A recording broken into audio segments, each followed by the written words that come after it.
It is now 5:30, and I call this workshop of the Victoria City Council to order. Our workshops are informal, and with that, we'll dive right into our agenda. We have two items on our workshop agenda this evening, which is a sketch plat for Hotel Victoria and our transportation project update. First on the agenda this evening is the Hotel Victoria sketch plat. Kicking us off this evening is City Planner Brian McCann. So, Mr. McCann, the floor is yours. Thank you, Acting Mayor and Council members. Tonight we have a submittal for Hotel Victoria. This is a commercial development proposed right in the heart of our downtown here. This is a sketch plat submittal, so what that means is that they are just receiving initial feedback from the Planning Commission and the City Council. There aren't any approvals or actions that are taken during the meeting this evening. This is just to provide guidance and feedback to the developer as they plan to move forward with any future land use applications. So, the location and existing condition. It's currently located at 7929 Victoria Drive. It currently has the Winchester and Rye restaurant on it here on the southern half of the parcel, and then the northern half is existing green space. They are surrounded by streets on all sides, as you can see in the image on the left. They are also in close proximity to the Lake Minnetonka Regional Trail and within 1,000 feet of Steiger Lake. That comes into play when we talk about shoreland. We're allowed 80% in the shoreland district, and the site right now is approximately 50% impervious. So moving on to their proposal, they are looking at building a 46-unit boutique hotel with various amenities, including a covered parking garage with total capacity up to 41 parking stalls, a fitness center, a lobby with a breakfast bar for the guests, as well as multiple meeting rooms and spaces throughout the building. They have proposed on-street parking modifications to Steiger Lake Lane. You can see there are 2 stalls here.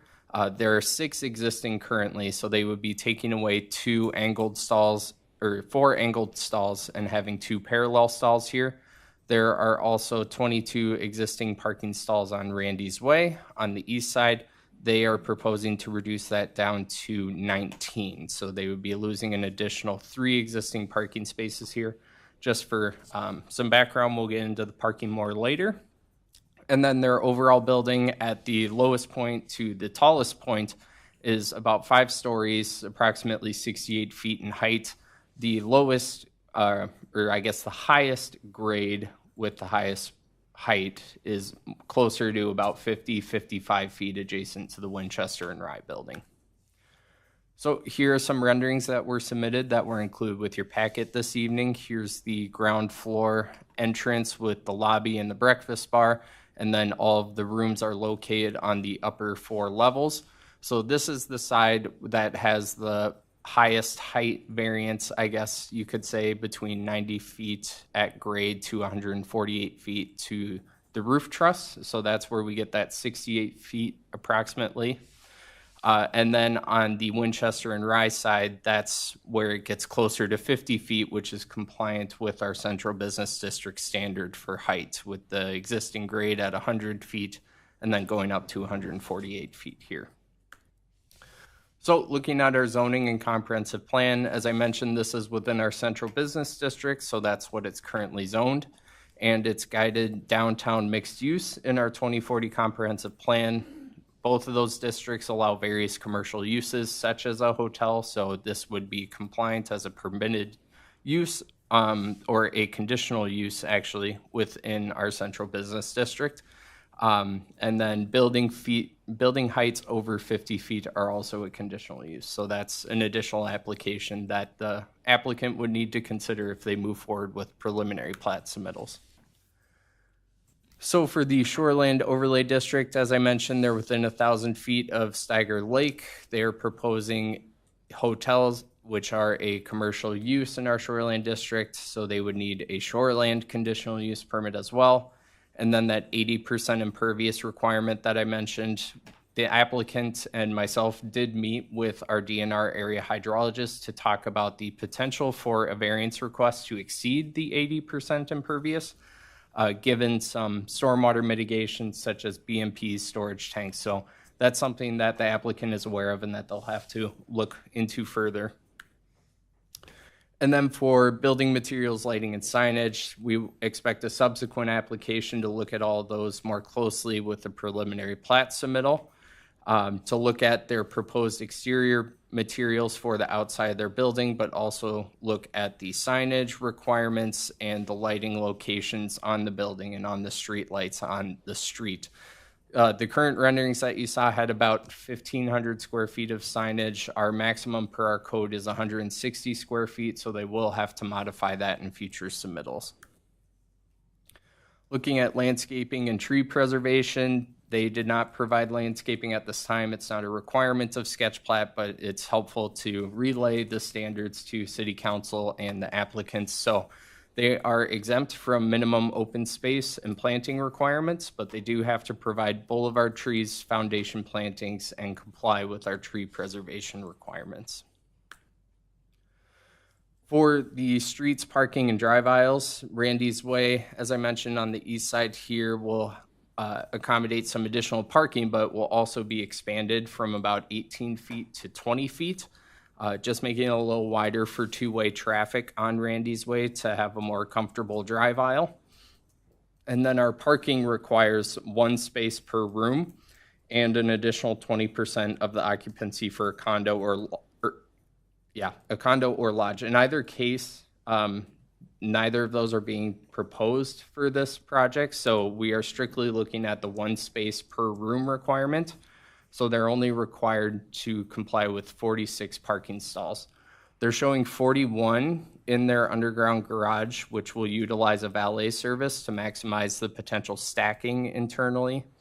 And then they have 28 existing stalls on Steiger Lake Lane and Randy's Way. As I mentioned, they would be reducing by a few stalls in each of these areas. So there are still 21 available on-street parking stalls that could be used towards this project as well, since we have shared parking in our downtown. But the applicant has also provided interim parking to accommodate any additional parking that may be generated from this project in our downtown. So they are adding 66 parking stalls with the site design in the image on the left here, to add 66 new parking stalls at 1600 Arboretum Boulevard. It's a very short walk to the existing proposed site for this project and would result in approximately a net gain of 54 stalls for our downtown in the interim. But I say it's interim because they're looking at redevelopment of this Hartman site. So in the future, we anticipate another sketch plat coming forward that would take away those 66 stalls, but then replace them with an underground parking garage with condos and retail proposals in the image on the left here. So the new garage, based on staff's evaluation of the preliminary plans that were submitted for that, we anticipate 112 stalls being proposed with that. That would accommodate the missing hotel stalls that we talked about, the Randy's Way and Steiger Lake Lane stalls. It would also accommodate for the new retail and condos as shown in the image on the left, and would add a few additional stalls just generally for our downtown area as well. Then looking at pedestrian connections, they are showing a 8-foot sidewalk here outlined in yellow on the west side of the site, and then some pavers on the north side here to have a central gathering plaza for their hotel guests. The east side of the building won't be able to accommodate a sidewalk, sorry. There's not a sidewalk on that side of the street on Randy's Way currently. They're not proposing an additional sidewalk here just because of bumper overhang. There isn't enough space for the hotel site to work for that. But the Lake Minnetonka Regional Trail is nearby for potential trail users, and the applicant is also exploring the use of a bike rental service for the lobby of their hotel as well. Then looking at park dedication, this project is less than 1 acre in size, so our code says they do not have to provide any parkland dedication. They're not showing any parks on their plans, and we don't expect any cash fee in lieu of land either because it doesn't meet the size requirement. But we do have various amenities in our downtown already, including the Lake Minnetonka Trail and Bayfront Park. And with that, I'll pass it over to Kara for a couple slides. All right, so wetlands and stormwater management, this site is within Minnehaha Creek Watershed District, so is subject to their rules and regulations. We aren't anticipating any wetland impacts. And then we do want to note that this particular parcel is outside of the downtown regional stormwater system. So water from this site drains north, it does not drain west. To the pond system that's located on the west side of downtown. So they will need to provide for some best management practices as required by MCWD. Because the parcel size is so small under the district's current rules, it doesn't trigger the need to construct extensive stormwater management since the site is 0.3 acres. But they have already spoke with the watershed district and have gotten preliminary feedback from the district to the concept, so are planning accordingly. Site utilities were made available to this property when we reconstructed the streets in downtown in 2003, so there's an existing water service stub and sanitary sewer stub available for connection. Thanks, Kara. And then included with the packet your packet this evening, I provide some general questions to help guide discussion with the applicant. So these questions are here on the screen for you if you would like to refer to them during the discussion this evening. And then lastly, next steps. So if the applicant receives favorable feedback from the City Council this evening, it's likely that they'll move forward with generating a preliminary plat submittal, which will include a public hearing with the Planning Commission and the formal decision by the City Council. So we're not sure when that meeting date will be, but just for those of you in the audience who want to stay informed, just know that if you live within 350 feet of the proposed development, you will receive a mail notice. Otherwise, you can always sign up to be notified of this development and any other future development on our city's webpage. So with that, representatives of the application are in the audience, and staff can stand for questions as well. Great. Thank you, Mr. McCann. Council, I'll open the floor for discussion.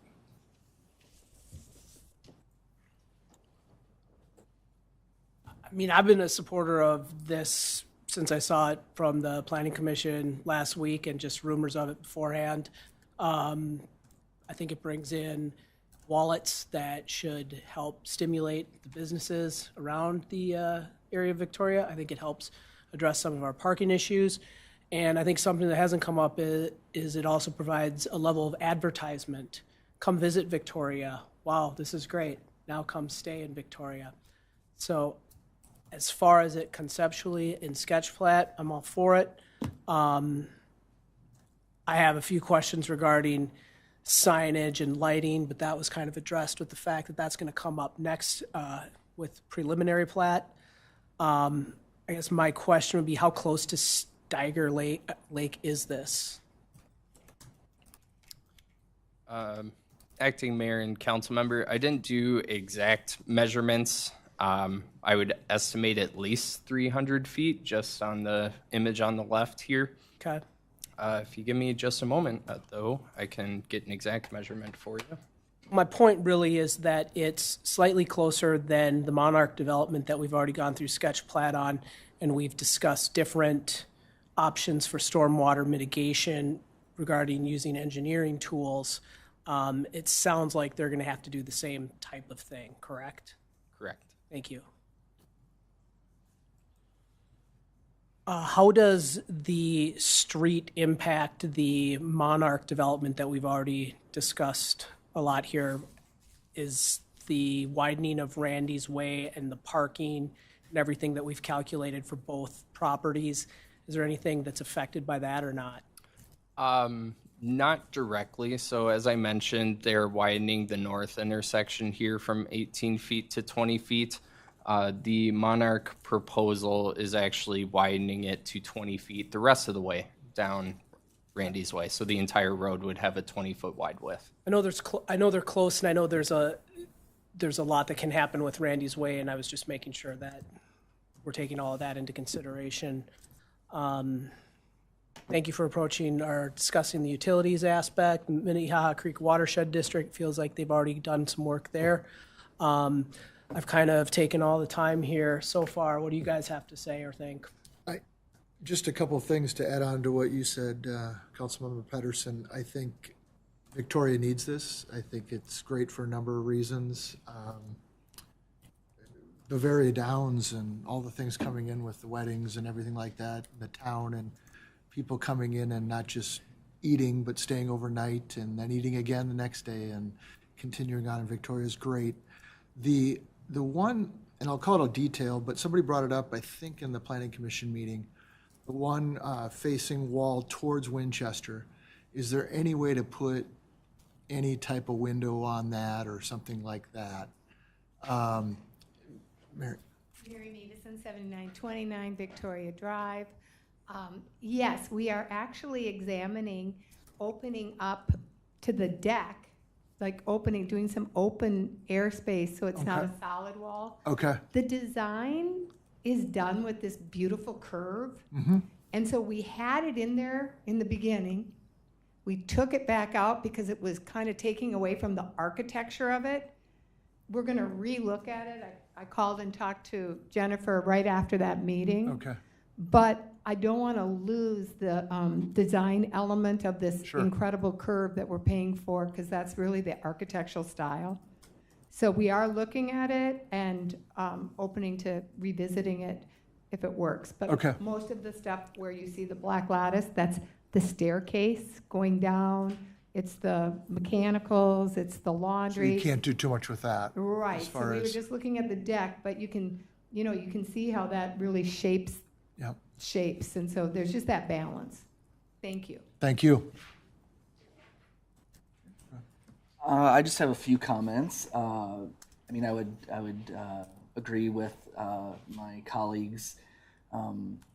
We've looked at with various other developments, right, hotels in our south area and such. I think it is a need. As Andy said, I think of all the uses Lions Pavilion gets during the summer, right? It's a lot of graduations, a lot of parties. Where are those people staying, right? Like, we don't have anything right here. So I think this will be highly used, with Bavaria Downs, Chaska, but it's closer to Victoria really than Chaska. I do think it's needed. I think, I think it's a beautiful building. I do have a couple questions. Just to make sure I understand, so the 66 spots that are going to be on the other site, the Hartman site, when that redevelops, obviously that will be taken care of during that time, right? They'll have to come before with, but the theory, or I guess the proposal is that those 66 plus whatever they need in that future development will be in whatever future development. So we won't lose parking with that future development. Councilmember Roberts, that's correct. The interim would help the hotel now, and then after it's redeveloped, it would accommodate the hotel, the retail, the condos, and add extra parking. Do we, again, I know this is in the future, and I don't know how soon that you're thinking of this Hartman development, but on the Hartman land, what type of plan do we have for when that is being built out to replace, right? Like during construction to make sure we have enough parking for the hotel and other things? Yes, thank you, Councilmember Chad Roberts. The Hartman piece, as you were told, we might be short like 6 or 7 spots.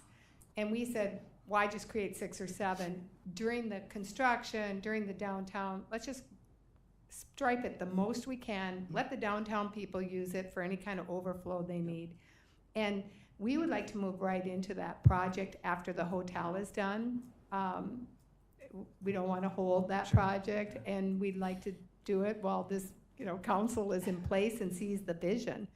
And so we would be looking at moving right into, we actually have floor plans and drawings that are coordinated right with the models. And so we would be looking at moving right into that if possible. Okay. So what would do you have a plan then yet about where those 66 parking stalls while you're building on that site, where how will park Yeah. all those So, people? Again, we're not short, I just want to make sure Yeah. that we're all clear. We're not short 66. Right, yeah. We're short like Yeah. 6 or Understood. 7. Yep. And so we would have to accommodate those on our site. Okay. Yes, Okay. yes. And Okay. then roll it all into working with the city on an underground parking. Sure. And in the models, we can lift it off and show you all the parking underneath. It's a 1.4 acre site, and we really felt it was important for the downtown. You know, if there was one site to grab, that was it, because if we could get some underground parking, Sure. that was a really great spot. And then can you just, because it's hard for me to vision, I didn't get a chance to get over there. How easy is it to get for Walker, right? Like you park there and walk Yes. to, Yes. you know, everywhere else. I know you got this nice. Here's coming in the main street of downtown. Here's Winchester and Rye. And right along, this is the flats right here. And so you have a sidewalk right here. Okay. So you can come right down and get on the sidewalk. So you're from walking on the sidewalk, you come down right here. Okay. So, it's not that hard. Okay, good. You know.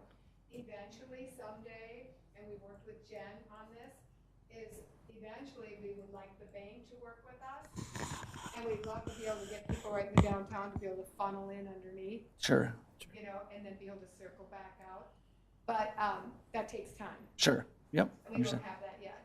But the 66 spots, I just want to make sure that you're aware that we're just saying, if we're going to do it, let's give the downtown some Extra, breathing yep. room, let people use it. Understood. Perfect. Thank you. So maybe to put it another way, the 66 spots is kind of like a thank you, Victoria, for helping us live through this construction, the difficulty that we know we're gonna Yep. kind of, okay. And then we have heard some concerns. I'll share that, you know, that you're gonna approve something maybe on a temporary spots. And would you be amenable to maybe having an easement that we could put for 7 or so spots so that we can say we've worked with the developer to make sure that we've always, okay, great. You know, that just says that, you know, we are going to need 7 spots, you know, to the hotel parking.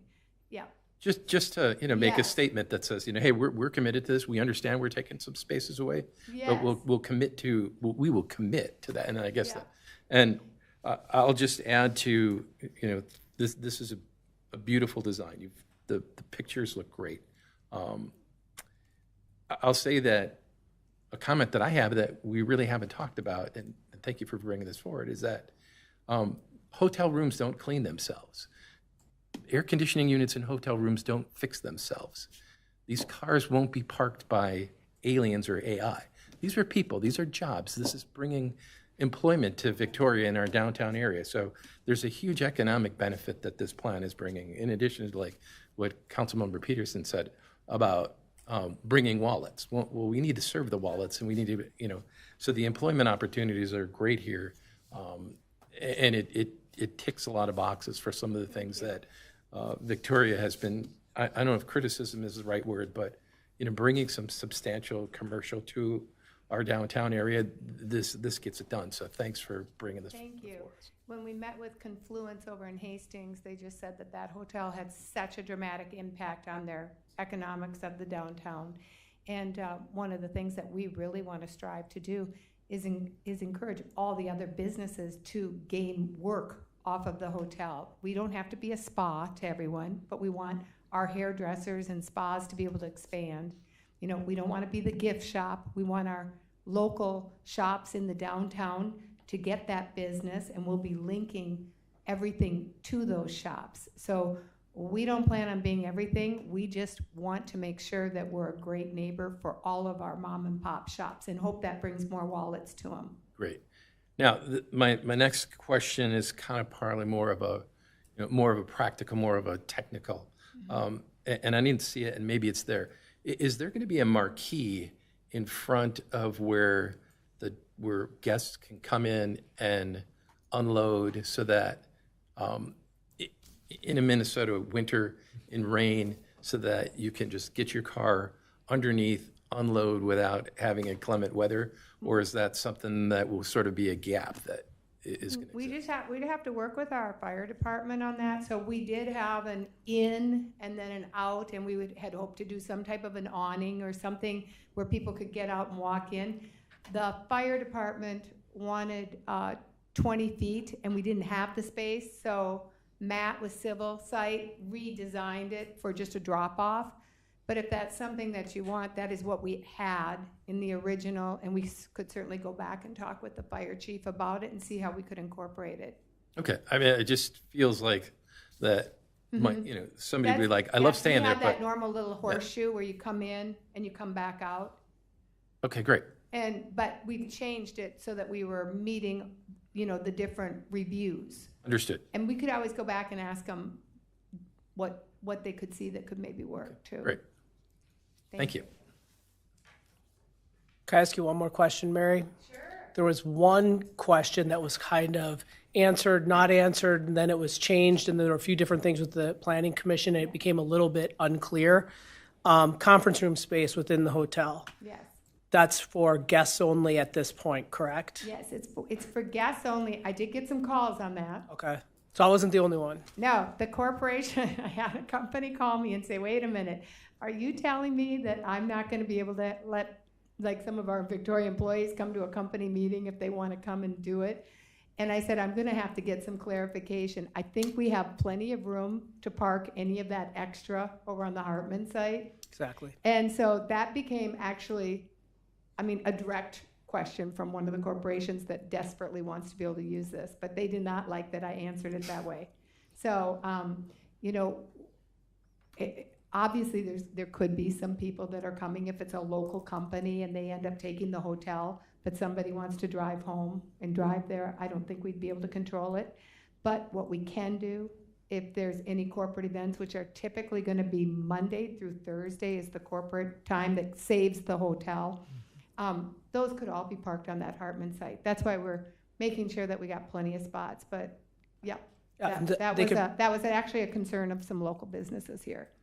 Good deal. And then, we're looking at valet options and personal park options. If you're parking under the building, you're going to have to use valet. Yeah. And then option valet to the Hartman building, or? That's going to be valet too. Okay. So I show up at the hotel, drop my car off, Yeah. and you guys figure out where to put it. Yeah, we have people that are going to take it, park Perfect. it, and scooch back. Thank you for answering that. Thank you. Council? Any further discussion? Sorry. One other question that we've been asked about, and I know you talked about the 41 one space per room, right? So 41 spaces. What about the work? Right? Greg talked about the workers, right? There's going to be people who are parking cars. There's going to be people cleaning, front desk. Is that included in the requirement for parking, or where? Acting Mayor and council members, so that 46 parking stalls required is assuming a full occupancy of the building. So I think Mary talked about it a little bit at the Planning Commission meeting, that hotels are typically occupied about 65%. So that additional available parking within the garage for that 35% gap could be utilized towards employee parking potentially. Would the plan also be to have employees park on the Hartman site, or,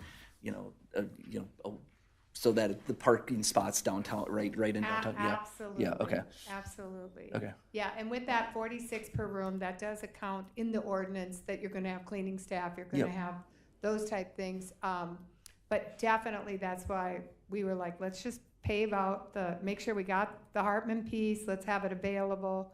And then we have some extra underground when we actually build the underground over there. Okay.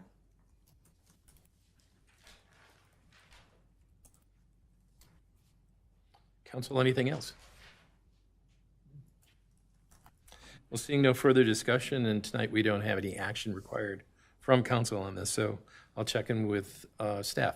Mr. McCann, do you have what you need from council? Yes, acting mayor and council members, thank you. Great. Council will move on to item 2.2, which is our transportation projects update. And presenting this evening is our city engineer, Kara Guerin. Welcome, Ms. Guerin. Thank you. Acting Mayor, members of the City Council. I'll try to not make you the mayor unless you want to be tonight. So tonight's workshop item is just to give the council an update on the very many transportation projects going on in the city, but a bit of a pivot tonight. We're going to be talking about not only the Highway 5 projects, but the projects that come after Highway 5. So we've spent the last however many workshops talking about all the projects that were constructed in 2025 and starting in 2026. And There's other projects. there's other projects coming in 28, 29. So we wanted to start to make sure that was on everybody's radar too. So first, these are the three we're going to cover: the Highway 5 project, Plan 10 and 11 improvements, and then a study that was underway for Highway 7. So talking first about the Highway 5 project, contract has been awarded for that project to CS McCrossin. Meetings have started, so weekly construction meetings are underway. Communications teams meetings are underway, so it is, in fact, actually happening. There will be actual construction. So relocation of private utilities has already started to a certain extent. You've maybe seen a periodic piece of equipment out doing some investigative work, but that work is underway. The biggest thing that's going to be starting, though, is tree clearing and vegetation removal, so I'm going to spend a little bit of time on that tonight. Also, early work could include some minor earthwork that needs to happen. The power poles that are all the way along Highway 5 need to be relocated, and so there may need to be some grading to accommodate their new pole locations. And then also some early surcharge placement work is going to happen. So as a reminder, what a surcharge is when the contractor places a big pile of material on top of existing ground, and it sits there for a long period of time to help the ground settle. So it can be a little bit frustrating because work starts and then everybody's like, why is nothing happening? But the soil is sitting there doing its job ahead of time. For all of this early work, there could be some traffic impacts. Now, what that would look like would be like a shoulder closure, potential lane closure, just to make sure that when different parts of the tree removal work is happening, it can be done safely. Typically, that'll happen outside of rush hour, but it's not like we'll be impact-free once this work started. There will be an open house scheduled prior to the full-blown construction starting. They're thinking probably the end of March. The project team doesn't want to schedule that open house until they have the contractor's actual schedule in hand so that they can communicate with the public some of the more finer grain details beyond what's already been presented for staging. The other thing that I do want to highlight is that there is a new email address for the project as well as a phone number, hotline number. So I would encourage anybody with questions to utilize those two resources. Part of the reason why we want to direct communication there is they will keep a log of all of the communication and will be sure to deploy the right person or people to respond to questions considering what type of question might come in. So just want to make sure people are aware of that. So I do want to talk about the tree clearing and vegetation removal because this is going to be significant. The entire corridor is going to look very different after this work is completed. If you just drive along the roadway, I encourage you to just pay attention to what's on either side of it. And we're taking a 2-lane road and we're making it 4 lanes with a median in the middle. So all that vegetation that you see adjacent to the roadway needs to be cleared. So I do have a full-size plan set marked up with those areas if any individual council member wants to take a look at that with me, but I'm just going to run through these slides here quick. The stuff you see in red is areas where vegetation or trees will be removed. So just to get you oriented here, this is the fire station site right here. So I'm working my way from downtown towards Chanhassen. An area of pretty significant vegetation removal is going to be between 78th Street and Park Cochia. Right here on the left is the Welcome to Victoria sign.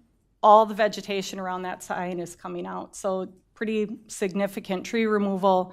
And then all of the property between Highway 5 and the trail, there's going to be a lot of clearing up through there to accommodate grading that needs to occur, and then also stormwater management will be occurring in those areas.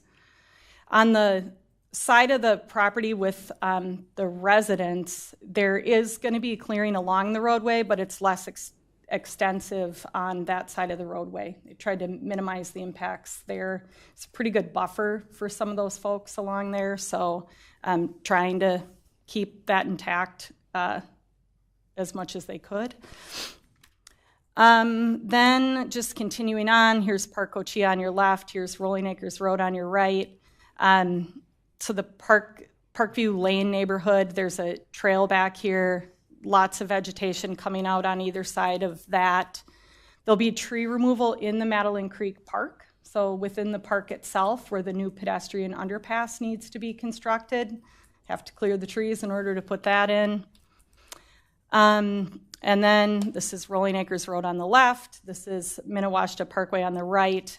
There's a lot of tree removal that needs to come out near the Tristan Heights development. We talked about that at a previous workshop.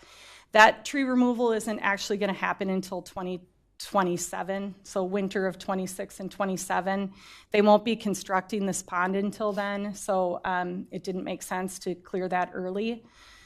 The one thing that I want to say about why the tree clearing is happening right now is it's required by the environmental agencies that the tree removal has to happen in winter to protect bats. So the trees are getting removed now, even though work won't happen for quite some time because it had to be done at this time to protect the bat. Working our way up Rolling Acres Road, the most significant area of tree removal is along the trail. So this is the Lake Minnetonka Regional Trail where the new underpass is going. So a bunch of vegetation removal needs to happen in order to accommodate construction of an underpass. And then I just grabbed some Google photos so I could highlight some of these areas pictorially for you. But here's the Welcome to Victoria sign. All of this vegetation that you see is coming out. This is where the pedestrian overpass is coming in. They can't construct a pedestrian overpass with all of the trees intact. The opposite side of the street, there are trees coming out on that side as well. The project had to obtain some temporary construction easements from that property owner, so the property owner is aware of the trees that are being removed by their property to accommodate the overpass. And then I just grabbed this one just to give you an idea of, picture, you've got 2 lanes here now, we got to double it, we got to go to 4. These overhead power lines are sort of a good reference point because they're back towards the end of the right-of-way. So all the vegetation that you see between the road and the power lines is likely to be coming out if you're just trying to get an idea when you're driving it. And then this is the area that I was talking about, that the city owns the property between here and the trail. That's all going to get cleared out. This is Park Cochia actually facing back towards downtown. Power lines again on your left, so this vegetation will be coming out here. Some vegetation and tree removal on this corner as well. Again, just trying to take the opportunity to point these things out, that this is all going to get cleared out. So it's gonna have a really change the character of the roadway, and for folks that may or may not have been paying attention to the coming project, it will be very obvious that a project is coming once that happens. I did want to note on Bavaria, so south of Highway 5, by the intersection of 78th Street, There is some tree removal planned in that area. That's the only tree removal of anything measurable on Bavaria. And that is in this area. This is where our warning siren is. This area is needing to be expanded to accommodate some additional stormwater management. So there'll be vegetation on there. That's city-owned property. This is just a picture of that regional trail to get in your mind that, you know, obviously you cannot construct a pedestrian underpass amidst all that vegetation, so that's going to be cleared out to accommodate that work. Up on Rolling Acres Road, just wanted to note here, this is at Mount Olivet. These trees are all coming out. All this vegetation is coming out. They're aware the project's been working in concert with Mount Olivet and needed easements from them in order to do the work. So figured it was worthwhile to just quickly run through the after pictures to remind you all of what it's supposed to look like when it's complete. There's a video on the project website that you can watch that shows what these improvements look like, but wanted to just drop them in there as a reminder. And then before I move on to the other two projects, there was a postcard that was mailed out letting everybody know that construction would be coming. That went to nearly all of Victoria. And then the city is going to be doing some more targeted social media posts closer to when the tree removal is coming, providing more information about why the clearing's happening, a little bit more detail than what the county would communicate at more of a 50,000 foot level. Kendra's going to do some more specific newsletter and website, social media pushes. That's the word I was trying to think of. So before I move on to the other two, are there any questions on Highway 5? Just a quick clarification. The website and phone number, that's on our website? It's on the county's website. Kendra has been revamping all of our stuff, so I haven't confirmed with her today that she got that updated on our site. But It will be at some point. Good. Yep. Good. Do we replace any of, I mean, obviously I know there's, right, we're expanding, so there's space, that's why we're clearing stuff out, but where we can, will there be plantings of other things once this is like to kind of grow the vegetation there? Yeah, so the project plans did include some replanting of areas that we had talked about probably 18 months ago. So like by the pedestrian overpass, that was one area. That area that's going to be cleared in 27, that area we've talked about replanting. The median along Rolling Acres Road is getting planting. I do think that the city, though, that's a city cost to do any of that work. So I do think we'll want to continue to evaluate if there's any additional areas after the project's complete that the city would want to look at planting. But at this point, it didn't make a whole lot of sense to incorporate that into the project beyond what was already discussed. Can I ask just one quick question? So 2026, which is going to be now, Yep. we're looking at Rolling Acres and Bavaria are going to get, the trees are being cleared and things are going to be taken care of from a grading perspective. 2026 to 2027 winter is when the rest of these are going, or are all of these trees going in the next 3 months? All the trees are going in the next 2 months except for that one little area over by Tristan Heights. Okay, thank you. So work will start on Highway 5 in 2026, but it won't be work that results in the road being closed. So there'll be utility work happening outside of the road right-of-way, grading. But no partial closures of the Correct, road? yeah. Okay. There will be lane impacts up by 41. So the section of 41, of 5 between 41 and the Arboretum entrance has to start in 26 because that part needs to be completed before the 27 closure starts for the rest of Highway 5 to make sure that there's always access to the Arboretum.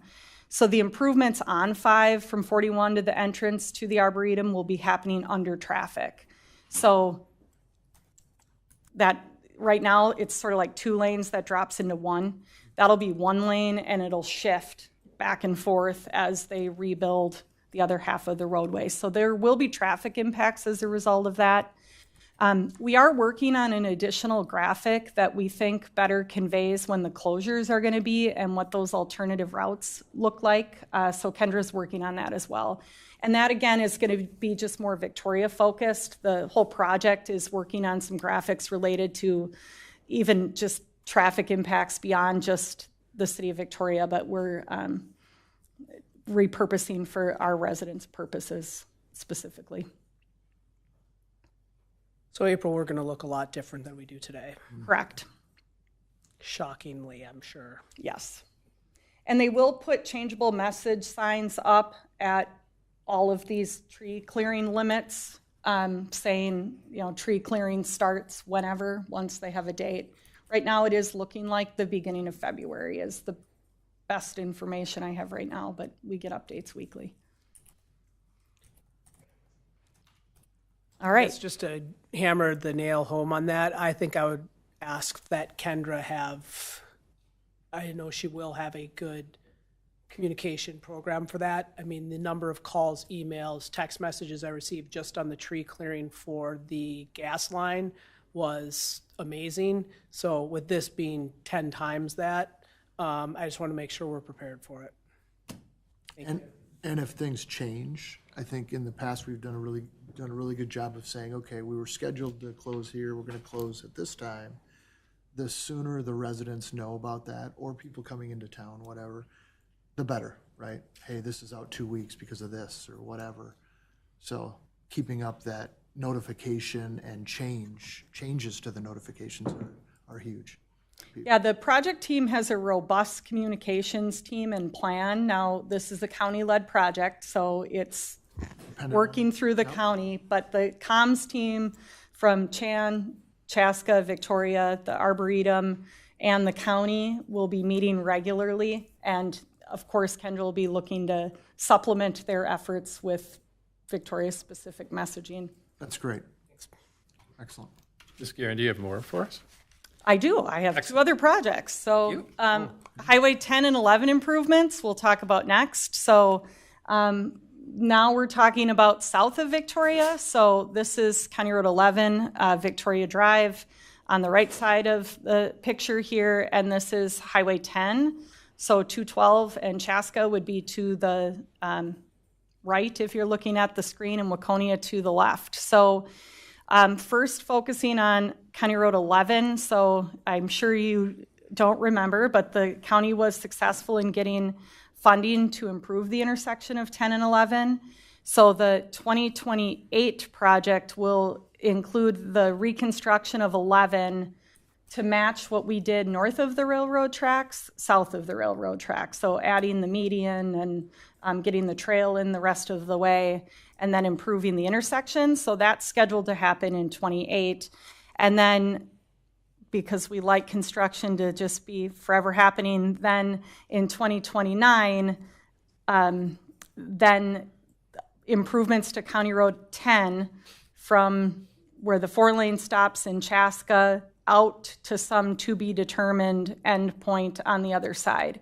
The county wanted to get going on the design work for this project on County Road 10 because we're feeling development pressure out in this area. So the county needs to understand what their right-of-way needs are and what their plans are, particularly with projects like Athletes Village, if that becomes a reality, or as we start seeing residential development or additional commercial development south of Quick Trip. It's pretty important that the county knows what they need. As part of that design work, they are also going to study the realignment of 43 that runs through the area that Athletes Village is looking at, so that the county can understand what their needs are there as well. There is an open house scheduled for this project on February 12th. I believe it's from 5 to 7. It's at the church, whose name of the church I'm forgetting right now, but it's on the corner of 10 and 11. Westbrook. Yeah, so they'll be holding it there. Notices will go out about that at some point soon. And then on the website for this project, you can sign up for links to get updated emails about it. One thing that will become important for the city to talk about is going to be the typical section for Highway 10 along the length of Highway 10, but of particular interest is going to be within the commercial area. So do we think that should be a urban section road with curb and gutter, or rural with ditches? And then access management to this site is going to be really important. So we don't have anything to report on that tonight, but that's stuff the studies or the design work will start working on that we'll have to weigh in on. Am I remembering right that we disagree with the county wants to, yeah, okay. Yeah, the county has an adopted corridor study for this corridor that the city of Victoria did not recommend approval of because we weren't in agreement on access spacing for particularly the commercial area, and we hadn't settled on a typical section that we all could agree with. The county's preferred is typically what you see on the left. So it's a wide rural roadway with a ditch in the middle and ditches on the outside. This is a typical from the county's comprehensive plan. On the right side is what a 4-lane urban might look like from the county's comprehensive plan. One of the things that staff's already talked about is if we're talking about an urban section on 10, staff doesn't think this would be an appropriate place for landscaping in a median. So we have landscaping envisioned up on Rolling Acres Road. We weren't so sure that was a good idea on a road like County Road 10 because there's going to be so much traffic on it compared to Rolling Acres Road as an example. So those are things that staff's starting to talk about that will solicit input from the council when the time's right. Is it fair to say that, access to our commercial development off of 10 is a big thing for us too, right? And is that something that the county is not in alignment with? We're not in alignment with on how exactly, they may want to write in, write out, and want full access type thing? That is exactly the problem. Okay. And it's complicated because of the railroad tracks here. That makes things more of a challenge. So, But they kind of know where we stand on this. Right? Correct. It's been communicated and. Yes. Okay. Yep. And the goal is to work through some of those different perspectives early in the process. And so we'll be back in front of you with information on that when the timing. We have overhead power line issues too, or is that north? Yeah, those are a little bit to the north. Okay. So this is County Road 11 now. I flipped. North is to the right, 10 is to the left. Thank you.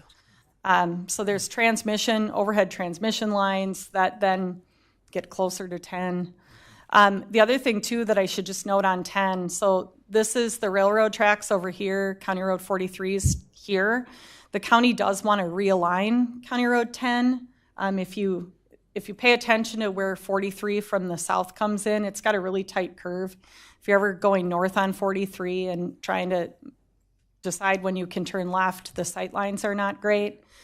So the corridor study did contemplate realigning the roadway, which has pretty significant property impacts. So they've got to sort through that too as part of this early phase to see if that's feasible. Then just 11, again, it would be a continuation of the design that you see from the north. The Quick Trip site, the Victoria Ridge site, those were all designed in accordance with that plan. So that is not a surprise. Any questions on 10 and 11 before I hop to 7?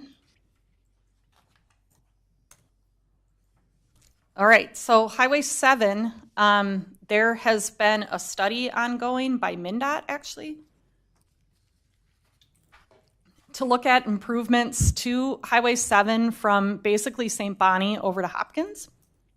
And so the study that was completed by MnDOT produced a couple of recommendations pertaining to improvements to 7, specifically that it should be a 2-lane road with a median barrier down the whole length of it, and then roundabouts at major intersections. Now, what's coming up is a pavement preservation project for Highway 7 scheduled for 2029. So MnDOT and the communities along the corridor are trying to figure out, typically when you have a pavement preservation project, it's an opportunity to potentially add some additional improvements based on funding availability to address safety, to implement any part of a vision that might exist for the corridor. But there's a pretty significant funding gap between what the study recommended and the funding that's available for the pavement preservation project. So there's going to be a lot of work happening, I think, over the next year to try to figure out what comes next. And I want to note for the council then, and I'm sure some of you have probably heard from some of the residents, there's some pretty significant concerns by the residents of Victoria who live along this section of Highway 7, particularly relating to the roundabouts and the median barrier. So take, for example, the Bay Cliff neighborhood and Waterford Landing and Hawks Point.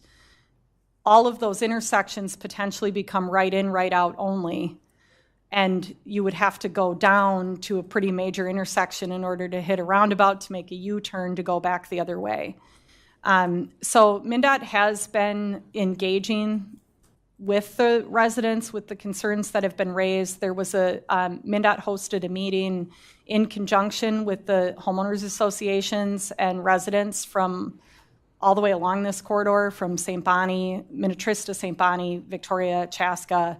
That was held at Mount Olivet in maybe November, I think it was, and it was really well attended. So there's a lot more discussion to happen before anything becomes a real project. So this one's a lot further away from anything complete compared to any of the previous projects we've talked about. So there'll be more study, there'll be more public engagement.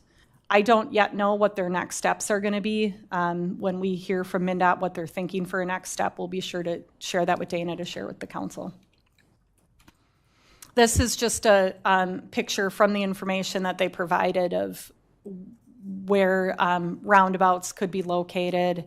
And then I just wanted to show this little picture of what the median barrier would look like. So when you're talking median barrier in this condition, it's not like we're looking at Highway 5 where it's a low, wider median. This would be a taller median barrier for safety. What is it's a safety, like why you would do that versus what we're doing on Highway 5, which is a bigger...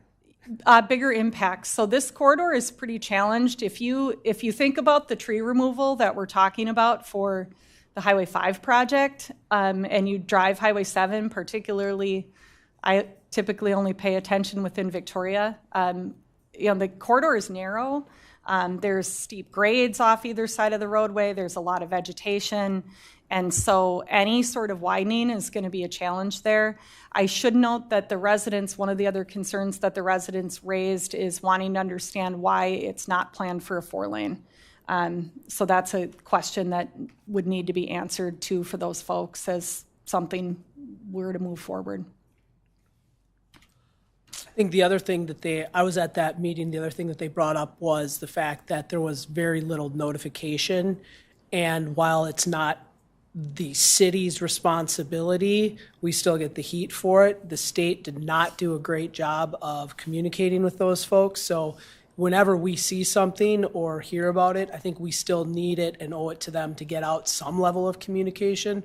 I tried to do it with my online stuff, but that doesn't hit very many people. But just to keep in mind, as long as we're communicating and trying to make them aware of studies and make them aware of things, that those are concerns that they have as well. Anyway, thank you. Yeah, the staff report from tonight did have links to all of the project pages for these projects, and they all do a pretty good job of having a sign up for email updates thing that I recommend people do.